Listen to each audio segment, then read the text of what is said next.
তুমি কিন্তু এখন মোটামুটি স্মার্ট হয়ে গেছো। এখন তোমাকে কিছু ইংলিশ শিখাবো।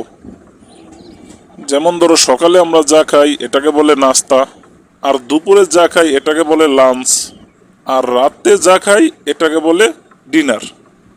এগুলা কি তোমার মনে থাকবে? হ্যাঁ, আমার মনে থাকবে। দুদিন পরে আমার আত্মীয় স্বজন আসবে, ওই সময় কিন্তু উল্টাপাল্টা করবা না। তাহলে মুই এখন থেকে ট্রেনিং দেবো।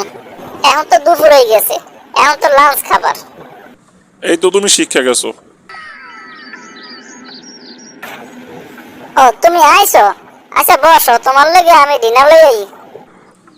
আর এখন তো দুপুর বেলা, এখন কি ডিনার হবে? এখন তো হবে লাঞ্চ। তুমি না বললা রাইতে যে খাবার খাই ওইটা ডিনার? হ্যাঁ বলছি, কিন্তু এখন তো দুপুর, তাহলে এখন হবে লাঞ্চ। রাইতে ভাত খাওয়ার পরে যেই ভাত ছিল সেই ভাতের তো পানি ঢেলে তুইছি। এই রাইতের খাবারটা খাইলে এখন ডিনার হইবে না?